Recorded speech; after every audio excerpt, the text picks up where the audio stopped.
Welcome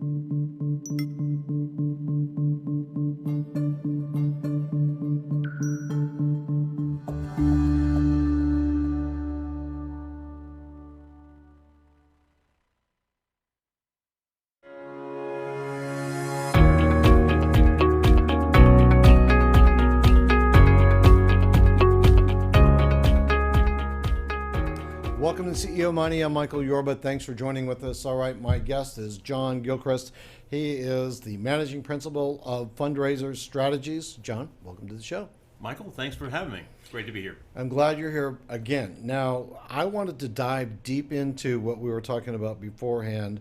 We're talking about nonprofits, executives, and also how you differentiate between the for-profit business raising money, because a lot of them come on the show and do that, and the nonprofits, how they raise money. Is there a difference in tactic and strategy for these two companies, or these two entities? You know, the tactics are very much the same. You've got to appeal to what that individual, whether it's the bank or the venture capitalist, is looking for. Typically, they want highest ROI, they want equity stakes, etc. When you're looking at the nonprofit side, you're really looking at what that donor is most interested in. Are they interested in some facet of the nonprofit, whether it's providing art for free for all individuals, making sure that good health care is available to all, providing scholarships for education. So while the end result is the same in terms of the money, the psychology of you're appealing more from the for-profit, it's more and more, where there's on the nonprofit side, it's I'm doing something positive for my community. I'm doing something to lift people up, whether it's out of poverty, out of ignorance, what have you. How do you get into their mind, though, to find out what their motivations are? That's the key that every ad agency wants to know. Yeah, it really boils down to what you have to have a conversation with them. Now, technology's made it far more easier to have those conversations, whether it's via online polls, SurveyMonkey, etc.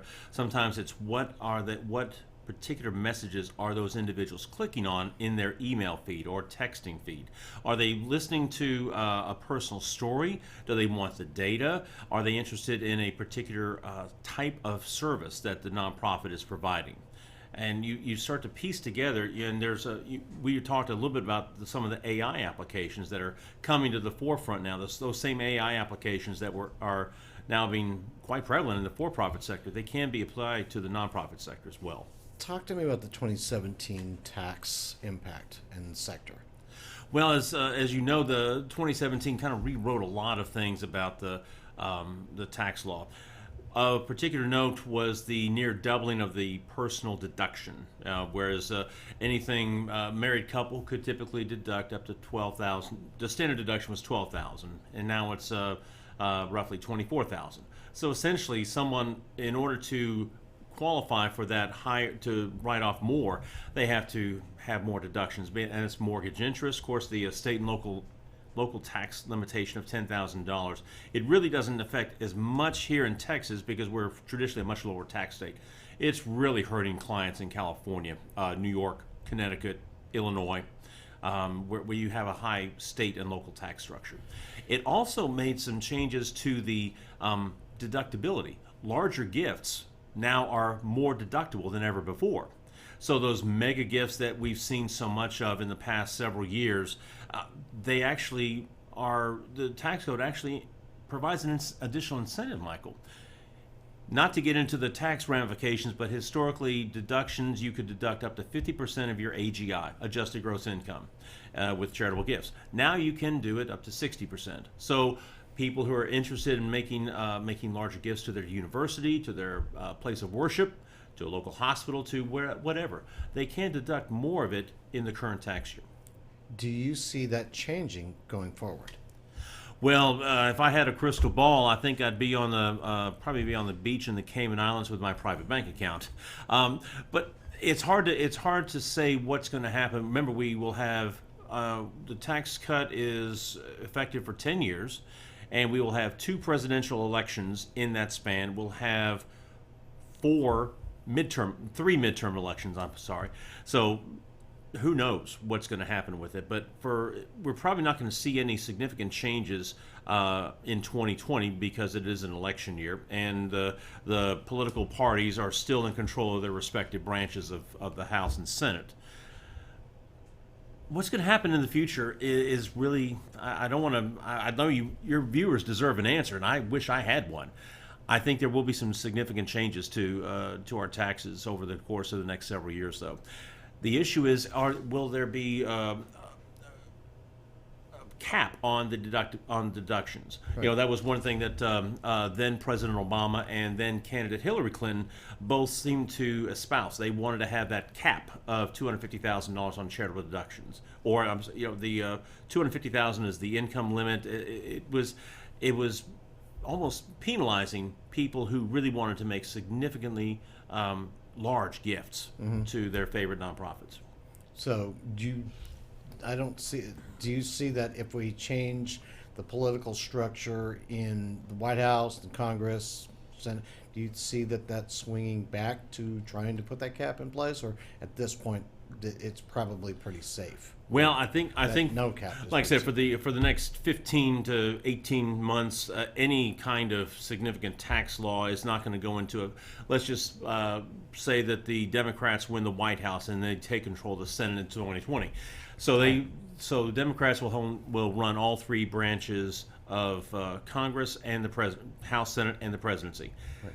Okay, so they take power on January 20th of 21.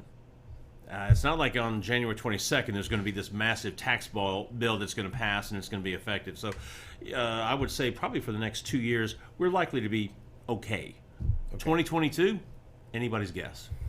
In regards to raising money, there is gala addiction, especially this time of the year, going through between now and the end of the year. Yeah. Everything's popping like that. Talk to me about the use of gala addiction. In other words, people be going to galas and putting on more and more and more and more, versus alternative ways to get to know the passions and the interest of the donors coming into that you want to attract to your nonprofit. You know, you raise a great point in that there is, particularly in this town, there is an attraction to the big fundraising galas, the evening, the night of the stars, what have you. And all that is fine and dandy. Don't get me wrong. As long as it's one component of a well-rounded fund development plan, where you've got your planned giving, your major giving, your annual giving. Yes, events do have a place, and they own a good spot on a good chunk of real estate in that development spectrum. But what the addiction gets into is organizations can find themselves that they're focusing from one event to the next event to the next event, and they don't take the time to truly engage with those donors to really find out, as you said, what drove you to come to this gala? Was it our mission? Was it because you liked somebody asked you who you trust? Maybe you find out, the nonprofit should find out what drew that individual, what motivated them to come to their particular addiction, to their particular gala. Right. Here I am talking about addiction. That's okay. That can be an impersonal type of query, and it can be a very personal query. The personal one would be where we're standing there and talking to them, asking them straightforward the questions. In order to cover more ground, technology seems to be taking that personal touch out of it by surveys or watching their habits, their search habits through AI. Where do you find, is it a blend, or is there more effective way to really get to know who your donors are so that you can really be more effective in your campaigns? Right. When you take a look at the broad spectrum of potential donors and current donors, most nonprofits are pretty skilled at segmenting. They put their donors in different buckets: large donors, mid-range donors, entry-level donors. For the large donors, it's still the personal ask. They've got to have this level of interaction because that donor typically is going to want some very specific things accomplished with his or her gift, and that's their right to do so. The mid-level, that's where you kind of get that, if you will, that mushy middle. they're not quite at the major gift level, but they could become, you could drive their interest up to where they see that they can make a real difference with their philanthropic investment. The annual gift, the smaller donors, the 25, 100, 150 or so, it's highly unlikely that there's going to be a great deal of personal interaction. Classic adage in major gift fundraising: you spend 90% of your time cultivating and engaging with them on that relationship, and you spend about 10% asking. Flip it for annual giving. You're doing 10% cultivation. 10% cultivation. You're doing 90% asking. You don't have time to sit down and peek with every individual who could make a $50 gift, for example. Now, one of the things that are in some of the content that I know that you've published is questions that you should be asking either the board or yourself before you join a nonprofit board. You raise a very very powerful point. Jumping onto a nonprofit board needs to be viewed with the same respect and due diligence as you would if you're wanting to get on a for-profit board of directors. There are, obviously, you have the 3 legal duties: duty of care, loyalty, obedience. So some of the questions that you need to be asking yourself if you are wanting to join a board, or if you've been asked on a board, what is it about that mission that excites you? What is it? What ignites your passion? When you are asked, you need to start taking a look at their finances. The individual has to do their due diligence just like anyone else would. What's their 990s, the federal tax return essentially for nonprofits? Take a look at, do they have sufficient reserves? Have they been profitable? Just because they're a nonprofit doesn't mean that they don't run a profit. They just plow it all back into their operations and services. You want to make sure that how long has the CEO been in place? If you have a revolving door, there may be an issue there.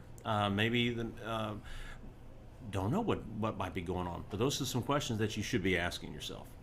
What are some of the questions that maybe I should have been asking you through this interview that I could have missed? The things that you think are very important our audience needs to know about nonprofits. Well, I think one of the things one question is how impactful has the tax cut been on nonprofit giving?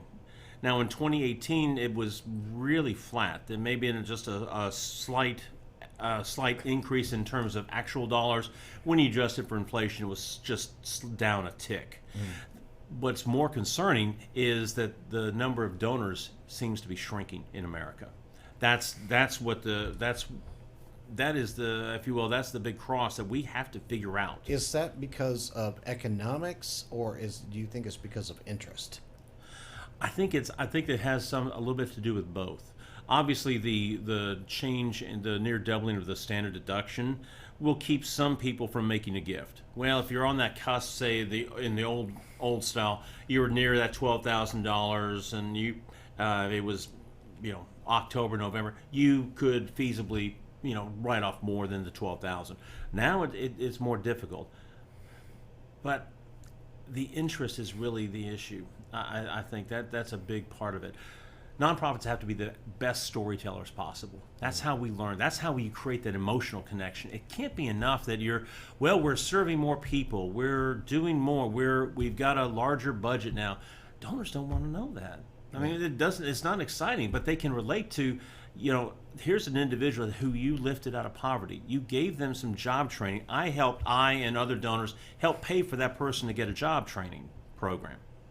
Now they're a welder, they're a plumber, they're something. But the point is that they're no longer in poverty. And that's one of the exciting things about this Community Council Greater Dallas initiative about the 5,000 jobs in 2020. It's not just 5,000 minimum wage jobs. These are jobs that they're seeking to create where you can support a family, you can support yourself. You're not having to take a second job. You're not having to get on some type of government assistance. These are real, productive, long-term jobs. John, thanks for being our guest. Delighted to be here. Thanks so much for having me, Michael. My pleasure. You've been watching CEO Money with Michael Yorba. Thanks for joining with us. Like us on Facebook, follow us on Twitter, and don't forget to download our new app on Apple and Android.